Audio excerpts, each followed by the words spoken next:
Howdy ho. What's up? What's going on, y'alls? I mean, here we are. It's another Monday. Yep. It's been a couple weeks, though. Oh, yeah, we're back again. Been Chilling busy. like villains will go to villains. What? What the hell was that? Chilling like villains. Okay, I got to villains. He's been working on that for 2 weeks. No, Okay, seriously. I got the chillin' with villains or like a villain? like a villain Okay, I got that. with gold tooth villains. With gold tooth? Yeah. Toof? Yep. With gold tooth fillings? Mm-hmm. It's Okay. an extra level of chill. Man, it's gonna be one of those days. Here it is. It's gonna be good. We've been at this, I don't know, 30 seconds. about 1 minute and 8 seconds if you include the intro time. Yeah, but take out the intro and Yeah, 30 yeah, seconds yeah. are off the rails. Yeah, but you know what though? It's been kind of neat because we've been our listenership has been growing. It has. It has. You know, like we were talking to we've got, our number one fan, right? From the Northeast. New Hampshire. Yeah. But what was really, really, really cool was a couple weeks ago we were in Indianapolis, right? And we were over there to do some systems and software demos. And the last one of the day, we come walking in. The guy's like, "Oh, hey, are you from the podcast?" I was like, "No, Really? seriously." I kid you not. Yeah. Adam, you got his stuff right there? Give him a shout out. Yeah. Yeah. It's Patrick from Maxwell Lawn Care. Yeah. How we doing, Patrick? Yeah. What's up, dude? It was good talking to It you. was awesome. Yeah. So we're gonna call him. we had a great- We're gonna call him great time fan to number meet with him. 2. Yeah, it was very, very cool. It was awesome. Actually, it was kind of neat. It was like, man, we were at a donut shop in Indiana. Okay, seriously, I had these donuts. Like I want you to imagine a square, right? A square croissant. With nothing in the middle, so it qualifies as a donut, right? Sure. But it's a croissant that's like dunked in like the glazing from like a glazed donut. Dude, Buttery, crispy, unbelievable. flaky crust. Yeah. It's a fat boy's dream. Dude, yeah, it was awesome. So I wasn't hungry until now. Well, I can't help the hunger, but here. Cheers, everybody. Right? Oh, don't spill it. Oh, my God. I was trying to rattle the ice cubes. It's fine. This is why we don't get anything done around here. No, I take that back.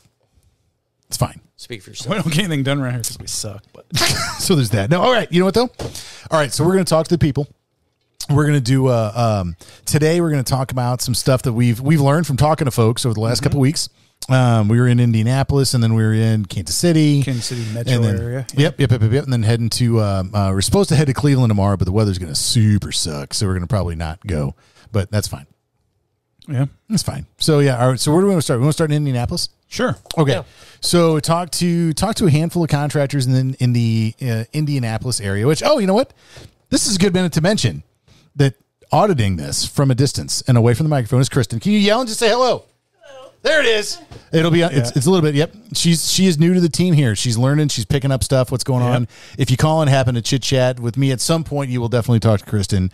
So who happens to be from just north of Indianapolis. So if there's any family members listening, which there aren't, probably. Big Colts fan here. Yeah, that's right. That's right. Got the Colts tumbler rolling. It's all good. So, what? I thought we had a background check system here. What's wrong with Indianapolis? He's a big KC fan. You know, I'm kidding. No, Illinois is the problem. Illinois is the problem. Illinois is the problem. It's fine. That's it. Have I told you guys? I'm not telling my Illinois joke. I'm not going to tell it. Nope, because I'll make people mad. Because you What? I don't want to market 18 plus, man. well, you've told it There's Nicole. several times. Yeah, I don't know if I told it on the podcast though. It's not even your joke. No, of course it's not my joke. My uncle told it to me Your uncle's joke. years ago. Every Years joke he ago. tells, he steals. That's fine.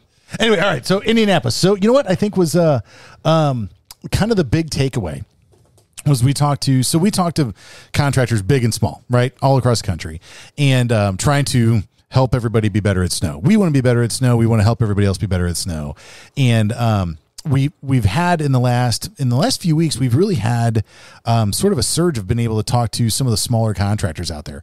And I think that part of that is your bigger snow contractors are slammed right now cleaning up for the year. Yeah. They got to move plows around. There's a lot of operational stuff happening. Well, and I will tell you that in my 5 or 6 state region, if it's 6, then 5 are getting snow right now. Yeah, good for them. Yeah. That's awesome. It's not good for me. It's not, well, no, yeah, because you don't want to call anybody and bother them. No, not during the storm. Good. They don't want to talk to you during a snowstorm, anyways. Yeah. We want to hit them up after they got their nap. Oh yeah, I'm gonna wait till Friday when they're all angry about this. Figure out who to bill and what invoices do I get sent to who? Hey, so how's that invoicing going? Yeah. It sucks. It Okay, makes well I your just life want you to a little remember easier. this. It's SG Advantage. I'm going to call you back in a month to make your life easier. Anyway, it's fine. So all right. So something that we noticed is on so some of the guys we've been talking to that are not necessarily small, but they're certainly not huge operations, is that they're the feeling is like I've got this that I'm between my QuickBooks and my spreadsheets and the stuff that I'm doing, I've got things handled from a production standpoint. Like I can do the job without needing software, right? Like I've got that under control. Sure. But they recognize that slip and falls are a very real thing.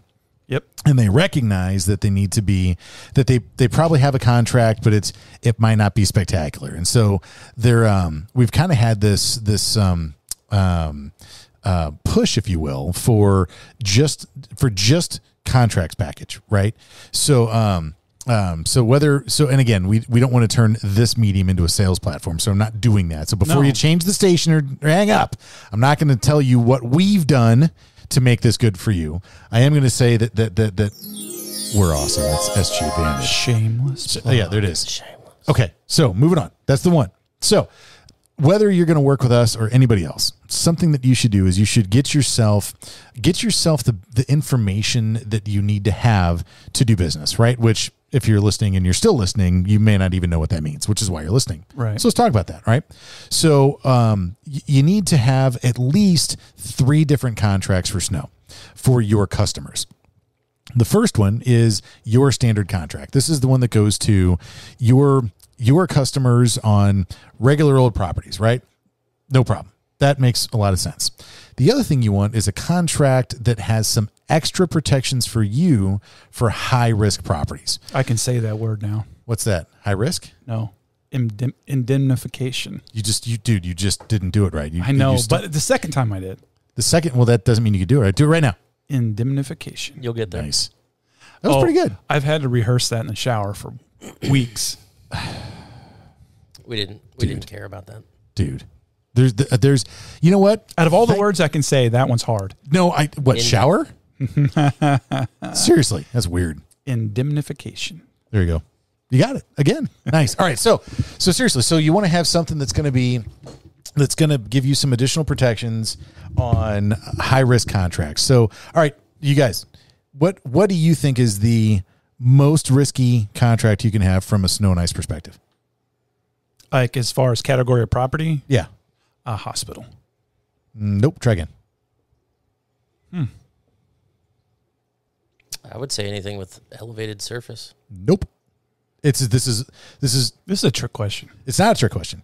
So apartments, anything residential. Well, of course, but we don't do residential, so my mind wasn't going there. Oh, fair enough. Yeah. So we don't do any residential here. But if you're in the business and you service apartments or condos or anything residential, understand you are servicing the riskiest type of property on the face of the planet. I see more slip and fall lawsuits out of residential communities than I do almost any other kind of property, maybe even combined. And the reason for that is there's always cars on the lots. Yep. Always. You cannot get to everywhere. Generally, the apartment complex has one vendor for, say, the parking lot, but they do the sidewalks themselves. So nobody winds up clearing by the dumpster enclosures. And you know what everybody has to do? Take their trash out. Take their trash out. So you're now the vendor of record on a property that doesn't have anybody servicing the dumpster enclosure, which, you know what the dumpsters sit on? Asphalt. You know what the asphalt's connected to? The parking lot. And you're the guy hired to do the parking lot. Guess what? You have to defend a slip and fall when somebody falls down at the dumpster enclosure. Yep. Even if you're not supposed to do it. Because I'm sure the management company is going to tender that right over to you. Oh, yeah, 100%. Yeah, they're not going to say, "Oh, darn it.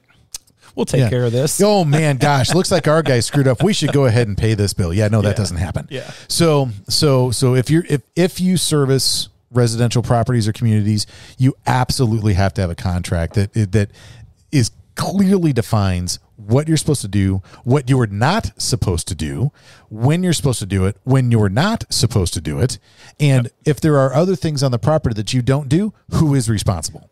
Because what happens is the person slips and falls, they just want money. Yeah. You know what? Somebody drives into a parking lot, loses control of their car, throws it up onto a median, and then you know what they want? Money. Yeah. Yeah. So it's it's an interesting point you made, the last sort of sub bullet there about within the scope of work, if there's areas on the property that are not your responsibility, listing those as to who is responsible. I would never have thought of that. Yep. I don't think I've even seen it on any of ours. Mostly because we do everything. We're full service, yeah. Right. But that's a solid point that I would never have thought of. Yeah, so like in the system, there's a whole section called site specific service requirements. Site specific service requirements. In there is where we will advise users to list areas that you are not responsible for and who is. Yeah. So here's the reason why. So somebody slips and falls on the dumpster enclosure, right? You need to be able to say, well, not only was this not my responsibility, I can tell you who it was. Yeah. Here you go. It was this person's responsibility. Boom, you're out. Right. So things like that are very important little details, and which there's a huge list of. So as you're working on contracts, you know, those are the first two. The first one was standard contracts. Second one is increased liability. The third one is if the customer gives you a contract to sign, generally they'll add your proposal into their contract. Yeah. Yep.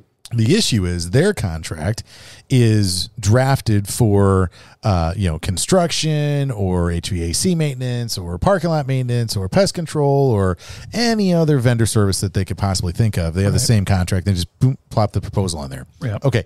The third contract you need to have is the contract attachment that goes on their contract. So it's not, you don't have the terms and conditions of the contract, but you do have, definitions and terms specific to snow. You want to define and the scope of work, which Yep. is the most important. Oh yeah, all of that needs to go in there. So those are some things you need to have. If you use subcontractors, you need to have an agreement for your subcontractors that also has scope of work, the same kind of deal. Mm-hmm. If you have a lot of guys that use subcontractors or even use guys they pay for cash, whatever. A lot of those, which by the way, I'm not saying you should ever do that. Nicole just probably had a heart attack if she's even listening.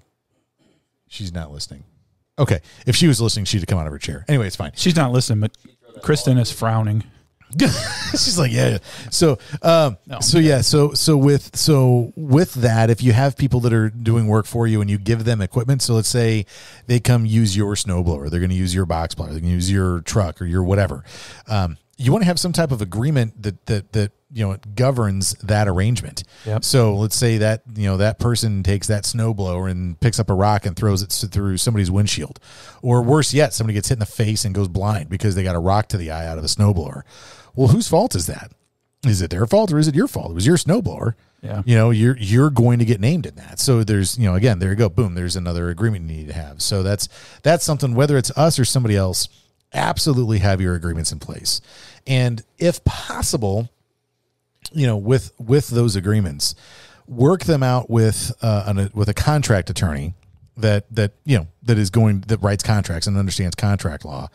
And then see if you can get with a trial attorney and have them look at it as well. Because there is a huge difference between contract law and trial law. Yep. Huge difference. I mean, you might have what you think is the greatest contract ever written and then wind up just getting your ass handed to you in court because they wiped the floor with you at trial.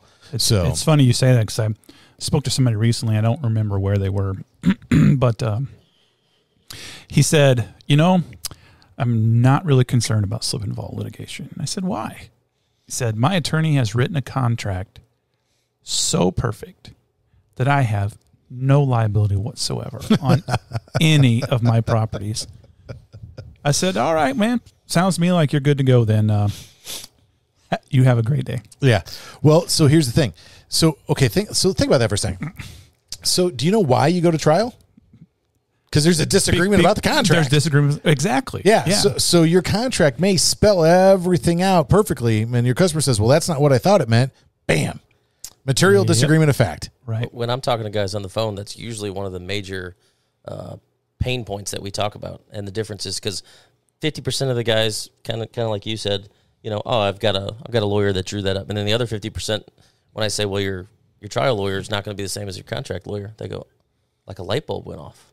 Yeah. And then we get to have a further conversation. So Oh, huge difference. Yeah. Huge difference. Yeah. Yeah. So having the contracts right is one thing. You want to get that going, and then also what's on your proposals and what your proposals look like, and how do you do your bidding, and all of the paperwork side of things was something that a lot of guys we've heard recently could use some help with that. So that's all part of what we do here, and that's something where as you're listening to this, we want to try to give you some good advice, but this is not. I mean, don't listen to this and then crank open Microsoft Word and go, man, they said something about dumpster enclosures. Yeah. Let me add a dumpster enclosure clause. The podcast Talking Winter with Swinter is not an acceptable substitution for a contract written by an attorney. Right. Or even written by somebody that's not an attorney, but at least knows what they're talking about. Right. Yeah, that would be fine too. Yeah. But yeah. that's where they just got to call us, like Patrick. We met with him. Some of the guys that we met with, maybe the software that we talked about wasn't everything that they needed at this time based on the customers they Or use. it was more than they needed. Yeah, probably, depending on their growth. But for him at this particular time, he was more interested in the contracts or the bidding or, some of those things with the risk management that you don't always get with other softwares. And so, just being able to talk with him and be informative on that, it worked out great, I think. Yeah. Oh, yeah. It was good. And we talked with some other guys while we were over there that one of them said something too that I thought was really, really interesting. I think we can give him a shout out because I asked him if he ever wants to be a part of the podcast. We'll get him on a call one of these times, so maybe a follow up. But Heath at Heath Outdoor. I was going to talk about something that we could help him with, as though he wasn't doing everything perfectly, and now I can't because Heath Outdoor is perfect. Busted him. He's amazing. He's got his act completely together. And he loves snow. He said that. He really does love snow. And he's been to St. Louis at least once. He's a snow guy. Well, Yeah, and I'll say this though, the one Shout out Heath. The one office that we were in was pretty awesome. Yes. Yeah, and it was really cool to talk to a guy that really did have his act together quite a bit.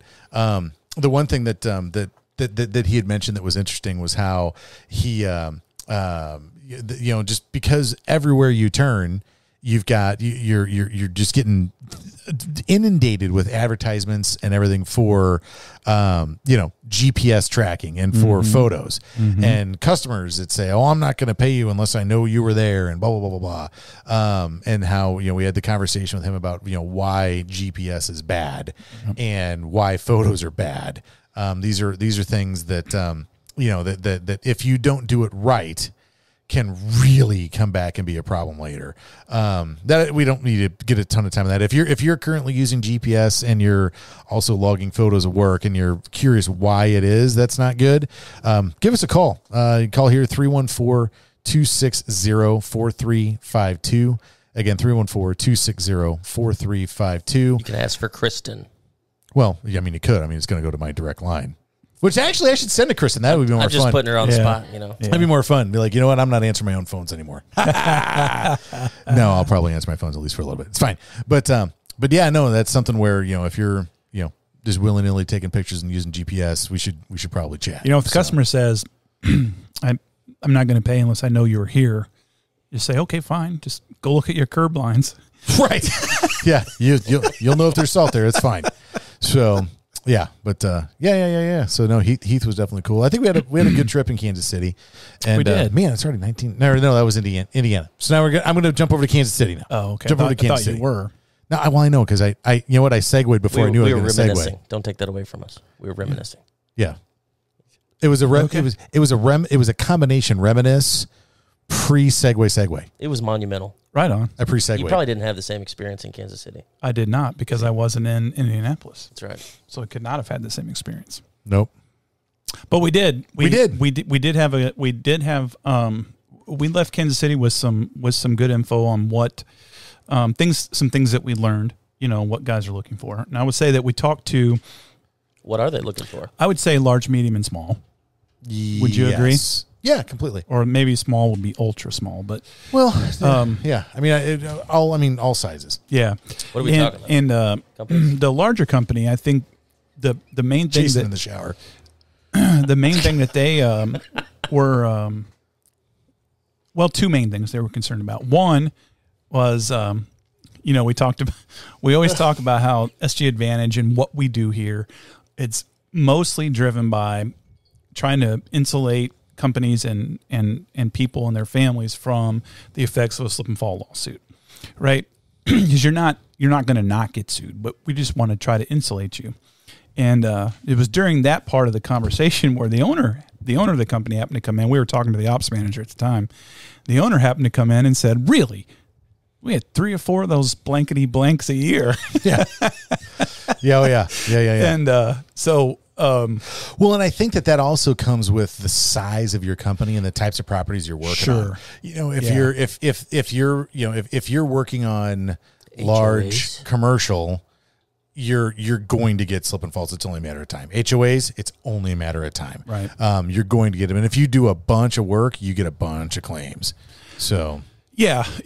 And the other thing was, and we recently did an episode on paper logs versus digital logs, pros and cons of both, right? So any of those can work for you, just depending on what your process is for those.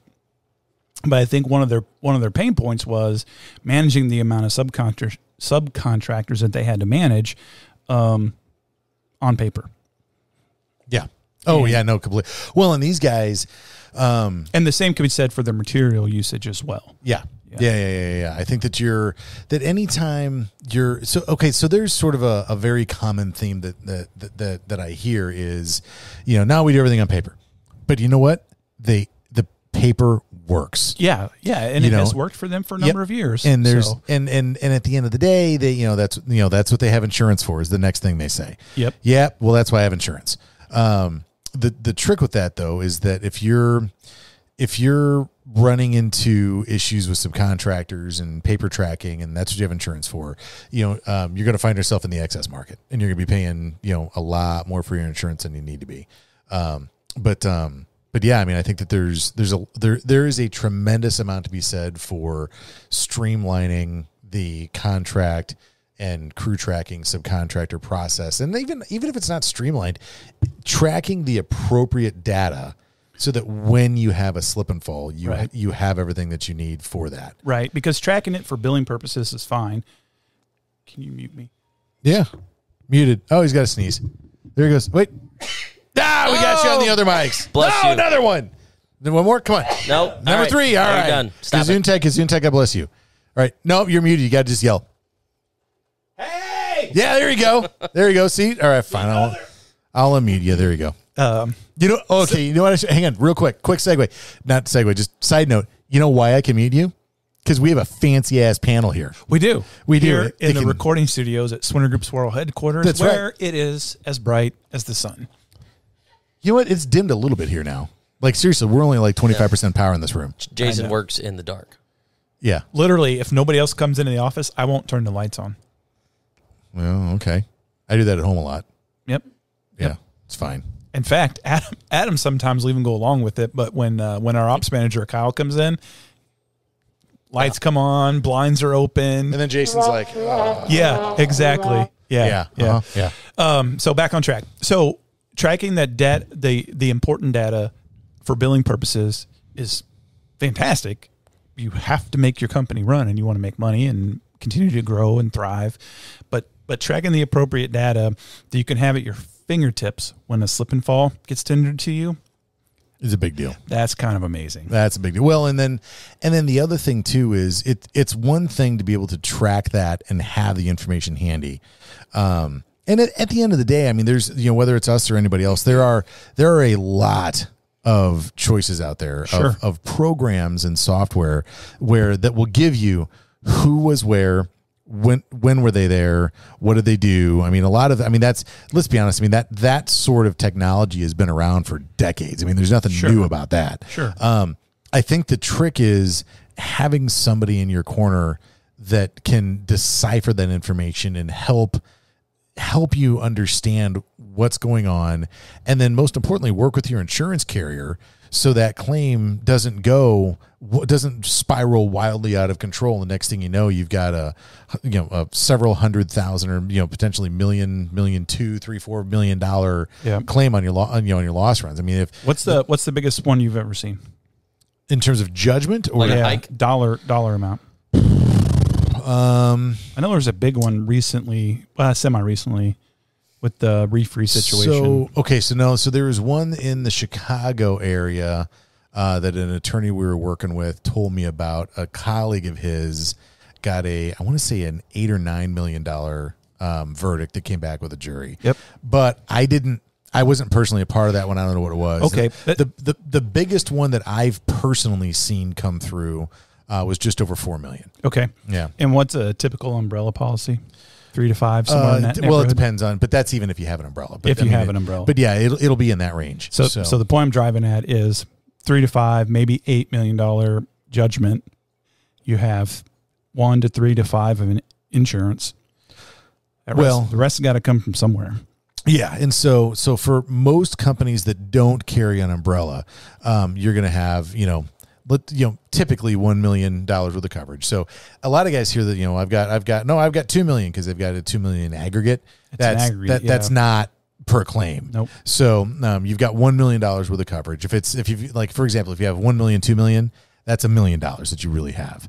And if you get a $2 million verdict out of a jury award for $2 million, you got to come up with that other $1 million out of somewhere. Yep. And so, so that's when you get into, big, I mean, that's when you see companies fold and go under. And, and if you have, your ownership interest in other companies is on the table. Well, I shouldn't say it is. I mean, there's a lot of variables go into that, but if you it certainly can be. If you are found personally liable in that, your ownership interest in your home, your ownership interest in other businesses. I mean, there's a tremendous amount of things out there that become up for grabs when you owe a bunch of money. If you're deemed as the evil villain that caused this horrible incident and now you got to pay for it, it can be a big deal, and that. Yeah.